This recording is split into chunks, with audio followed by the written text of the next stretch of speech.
tonight. 3 new COVID-19 cases have been recorded in the last 24 hours, taking the total of confirmed cases to 768 with 678 recoveries. J.C. Hutchinson, relieved of responsibilities in the Agriculture Ministry by Prime Minister Andrew Holness. Still tonight, family of Alex Needham, the bus driver that was fatally shot by a police officer in Spanish Town, speaks out. And Police High Command lauds investigators in TRELAWNY for speedy breakthrough in the case of TAMARA GEDDES.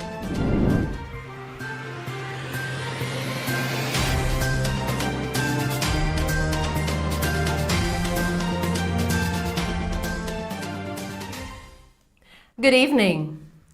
Jamaica has recorded 3 new COVID-19 cases in the last 24 hours, taking the total number of confirmed cases to 768. Now, the announcement was made a short while ago by the Ministry of Health and Wellness. The newly confirmed cases are 2 women and 1 man from the parishes of St. Catherine and St. Anne. The latest cases range in age from 35 to 47 years. 1 case is import-related and the other 2 are under investigation. Meanwhile, 3 additional persons have recovered in the last 24 hours, taking the total of recovered persons to 678. In other news tonight, Minister with responsibility for agriculture in the Ministry of Industry, Commerce, Agriculture and Fisheries, MICAF, J.C. Hutchinson, has been relieved of his responsibilities by Prime Minister Andrew Holness. The Prime Minister outlined earlier today that following a meeting with the ministry and Mr. Hutchinson, he has been reassigned to the office of the Prime Minister. Mr. Holness has also instructed that the Holland estate be turned over to the Agricultural Investment Corporation, AIC. The announcement was made as Hutchinson recently came under pressure over the controversy surrounding the Holland estate, which also involves his common-law wife and son. Prime Minister Holness further stated that at the conclusion of the meeting, Hutchinson reaffirmed his commitment to the principles of good governance, ministerial responsibility, and the standards set out in the Code of Conduct. Mr. Hutchinson has since issued an apology, expressing that his actions were never intended for personal benefit, but arose out of a conviction that strong and decisive action was necessary to preserve the Holland estate lands for small farmers.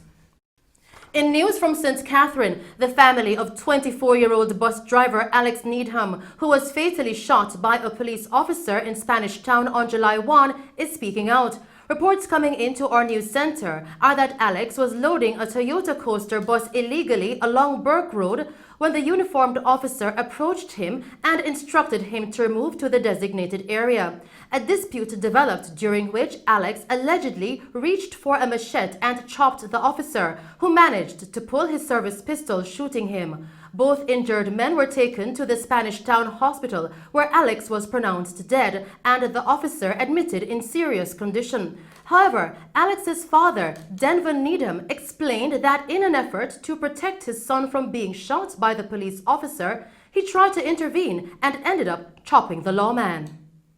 My son steal from him inside of the corner shop and see him banging on the bus door. Come out to him and say, "What go on, my general?" Him say, "You drive this?" My son say, "Yes, I drive it." "What go on?" Him said, "The bus I can't load there, son." Son said, "No, man, a Linseed bus, you know. Look on the destination sign. Look on the sign that is there where the bus supposed to load. That's how I write this on my load." Him say, "You hear what I say? The bus can't load this, so if you're moving." My son said, "What you tell me about it? What you tell me about it for? A matter of fact, are you to move yourself?" Then him began to get physical with my son. Grabbing him under him throat, my son backs off him, and grab him under him throat, my son backs off him, and the 3rd time is a gunshot. The 4th time he tried to grab him, my son backs him off, is another gunshot. To my knowledge, I thought my son wasn't getting the shot. When I see him turn the gun up to him upper body and burst the 3rd shot, that's when I come out and scream out and say, "Police are kill my son in front of me." Then him begin to turn. I look and see my son start vomit out a clot of blood. That's where I run commands to him with a machete from inside the bus, with the intention to slap the gun out of hand because he was trying to turn it to him head again. And that's when I tried to slap him on his hand from firing again, trying to defend. But it was too late because he's already get a shot in his neck for the last time. And here I am, can't even get time out to even go around and try to put things together to get my son, because police is out there investigating for my picture, want to know where this, that, whatever. Where are the law? Where is the law? Where is the justice? Someone was murdered. Following the incident, he is yet to receive a call or additional information regarding what is being done to hold the officer accountable. It's 2 Sundays ago. He was supposed to go join the Jamaica Constabulary Force. He passed the test twice. And he went to the training center. And when he went there, I take him there. And they take out his file and turn him back. And he went back again and go back to the next recruit at Dintil High School.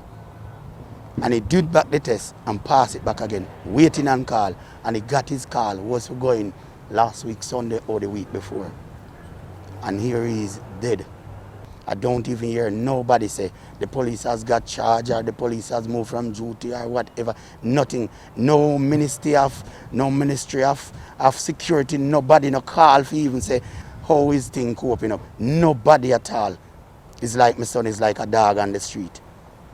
So yes, you kill him, a dog gone. So there's no justice for a dog. Mother Sophia Brown, in speaking with our news team, says that since her son's death, she is barely coping. Alex, boy, me can't even talk. To his stress and his trouble. And when me I go through, me cannot even talk of Alex. Me can't talk. Me can't talk when me I go through. When me I go through, I don't think I can live out. I don't think I can even live out. I can't talk when me I go through. Every lie down, me lie down. Every look, me look at Alex, me see. Alex was my son where me couldn't call upon, me couldn't rely upon Alex. Me call him and me say, Alex, me have a daughter who is sick and me say, Alex, me want to pack a pampers. By the if it done, me I get anything me call upon Alex, me I get it. Me I get it. And then just kill me son just like that. So, me can't manage it, me can't manage it, me can't manage it. Attorney representing Mr. Needham, Isat Buchanan, says that his client has been receiving death threats since being released from lockup. Since the release of Mr. Denver Needham, the father of Alex Needham, who lost his life after an altercation in the Spanish Town bus park between a member of the JCF and Alex, where he was shot 3 times at close range, his father came to his rescue and unfortunately has found himself before the courts. Having taken up his bail, he has been receiving threats and is concerned certainly that he will not have his day in court because of these threats. Now the family is also pleading to Indicom to investigate the matter. The mother of Alex is concerned as to why is it that the officer who shot Mr. Needham 3 times is not being brought before the court. On a somber note tonight, renowned Jamaican actor CLIV Duncan, who was famous for his role as Mr. Upton in the hit television series Lime Tree Lane, has died. It was reported yesterday that Duncan passed away at the age of 57 following a battle with cancer. Duncan was born in Esher St. Mary and later moved to Kingston, where his acting career flourished.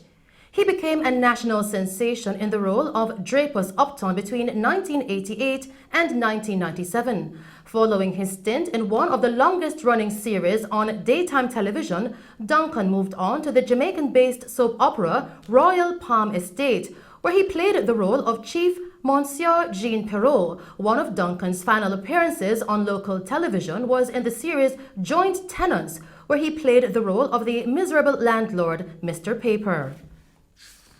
In an update, the Police High Command is commending investigators in the parish of TRELAWNY for the speedy breakthrough in the murder of TAMARA GEDDES, leading to the arrest of 5 persons, including a teenaged girl. 3 of whom have been charged. Facing charges of murder and conspiracy to commit murder are Tamara's sister, 39-year-old Nadine GEDDES, and her 2 daughters, 21-year-old Shanice Ruddock and her teenaged sister, all of Reserve District. They are all scheduled to appear in the TRELAWNY Parish Court next Wednesday. 2 other persons who were implicated in the murder were also picked up in the parish of Westmoreland.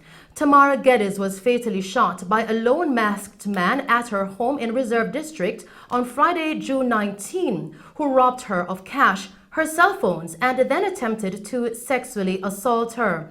The 10-year-old daughter of the 36-year-old deceased witnessed her mother's killing. Continuing with the news, attorney at law Peter Asher has been arrested and charged on several counts of fraud by detectives attached to the Counter-Terrorism and Organized Crime Investigation Branch CTOC. Mr. Asher, who resides at Norbrook Drive in St. Andrew, has since been charged with forgery, conspiracy to forge a company seal, 7 counts of instrument of transfers, and 7 counts of causing property to be transferred by means of forged documents. The high-profile attorney was charged following a ruling by the Director of Public Prosecutions. He was offered bail in the sum of $1 million with surety and is booked to appear in the Kingston and St. Andrew Parish Court on Tuesday, August 4. In news from St. James, the police there apprehended 2 armed men and seized 2 illegal firearms following a shooting incident that occurred directly behind the Sangster International Airport in Montego Bay yesterday. Now, the lawmen have not yet released the identity of the men taken into custody. Reports from the police coming into our news center are that shortly after 3:30 p.m., lawmen were on operation in the White House community, which is located behind the airport, when they intercepted a Toyota Axia motor vehicle with 4 men on board. Upon seeing the approaching lawmen, the men brandished guns and opened fire at the police. A heated gun battle ensued, resulting in 2 of the armed men being captured and 2 weapons being seized. 2 of the armed men ran from the vehicle and escaped into the community. Continuing with the news tonight, State Minister for Education Orlando Terrelong has filed a defamation lawsuit against Ainsley Parkins, the councillor for the Southborough Division in his constituency. Terrelong, who is the Member of Parliament for East St. Catherine, is alleging that Parkins defamed his character while speaking about a September 2016 stabbing incident. Parkins, who is a 2-term councillor in the division, confirmed the suit, but without comment. Still making news tonight, the Ministry of Health and Wellness has received 2 high-tech machines and 2,000 test kits that are expected to help clear the backlog of approximately 10,000 COVID-19 samples. The donation of the 2 polymerase chain reaction PCR machines and kits, valued at over $2 million, was made by the International Atomic Energy Agency. U.S. Ambassador to Jamaica Donald Tapia formally handed over the items to the National Public Health Laboratory, Jamaica's major public health testing site, at a ceremony held earlier today. The new PCR machines will be stationed at the National Public Health Laboratory and the National Influenza Center at the University Hospital of the West Indies. Director of the National Public Health Laboratory, Dr. Michelle Hamilton, says that Jamaica's healthcare system will be able to respond quickly if there is another upsurge in coronavirus cases. The machines will also be beneficial beyond COVID-19, as they will be used to test for dengue fever as well as other emerging infections. And those were the stories making news. I'll return with a recap. We'll now take a break and then join Christopher Scott with sports.